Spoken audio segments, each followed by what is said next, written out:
Welcome back to Monday Mod Tips. Today I'm going to go over how to reassemble your shell. This is something that actually people did request, and there are some tricks and nuances to it that can be a little bit tricky, and a couple of little things that you can look for if you're having issues and things to be aware of before you even start. So we're going to go over it. Now, in most cases, I will actually remove all of the screws before I take a blaster apart.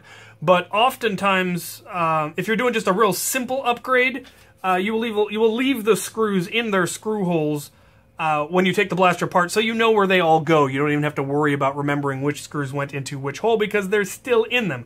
This can make it a little bit more difficult to reassemble, obviously, because you have to get the screws to actually push up out of their holes, or you need to start getting them threaded, and that can be a whole difficult thing. And generally, for that, you're just going to want to start at one end. I have a couple of the screws already in, and so I am dealing with that problem of getting them to seat. But you can just get them all started and get them to work their way down and work your way around and get them all at least partially intact. Now, if you're having trouble getting the shell to actually close, remember they should go together easily. So if they're not, something is misaligned. And often, if you've done a spring upgrade, the added force from the spring will actually warp the shell slightly. And you may have to go in with a long flathead screwdriver and push things into shape and figure out where they're not quite lining up correctly and get them to line up so you can then get it to close down around it. One thing you definitely need to be careful about when you're dealing with electronic blasters or electric blasters is that you are not pinching your wires, because if you pinch a wire between two sections that are close enough to a screw and you screw it down, you can actually cut the wire. Worst case scenario, you can short out something and actually, seriously damage your blaster. But in general, you're just going to end up cutting your wire, and then you're going to either replace the wire or you're going to have to splice it, which is just unnecessary stuff that you don't want to have to deal with. So be careful, go slow, make sure that everything is closing up all the way, nice and tight, before you start putting your screws in and getting everything tightened down. On your electric blasters, I highly recommend tightening up the trigger area, the grip where the triggers are, because they are an area that will often get misaligned, and when you get it all together, you'll discover that there's too much tension on your triggers and they won't actually release. And that is a problem with a flywheel blaster when you can't get the rev trigger to release. I had that problem with this one, and I had to adjust a few things, and I ended up adding a whole additional spring, a return spring, because the spring on the switch was proving insufficient to the task.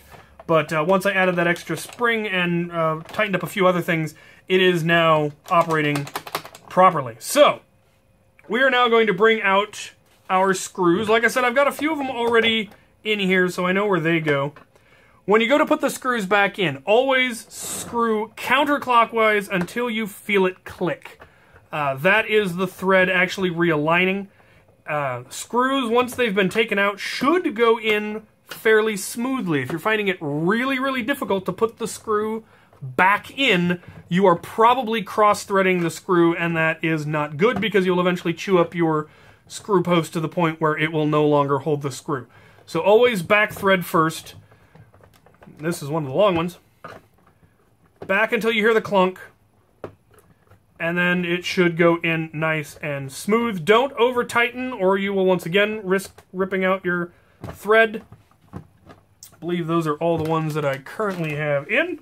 And now we return to our picture that has all of the screws put in it, so I know exactly where they go. Unfortunately, the picture is reversed, but you should be able to work out which ones go to which hole. This blaster only had 3 different sizes, which isn't too bad. The 2 really long ones were the 2 front ones, and then the short one is in the back. So it's fairly easy to figure out which ones went where, even if you got them mixed up. Just remember where the really long ones are the ones you need to worry about. Because if you put the really long one in the wrong hole, you can end up punching a hole through the far side of the blaster, which you don't want to do. I do not recommend putting screws back in using any kind of a power tool, because it makes it really easy to put it in too far and rip out the thread, or to put it in too far, it locks, and then you end up stripping out the screw head. Either of those is not desirable. And so I generally put them back in manually. If they're really long screws, I might get them started with my electric screwdriver, but I'm very careful to not go too far. The kinds of places that you typically see the really short screws are in your end strike rail.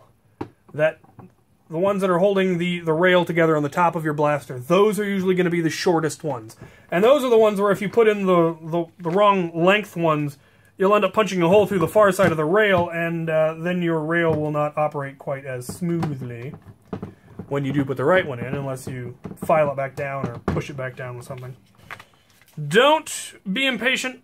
Nerf modding does take a while, especially when you're putting in, you know, as many screws as a blaster this large has. Trying to cut corners, trying to find quick ways to do things is a good way to end up doing damage. Alright, there you have it. That is how to... a few tips and tricks about putting shells back together. If you have any further questions, comments, concerns, suggestions, corrections, go ahead and put them in the comment section below. And as always, thank you for watching.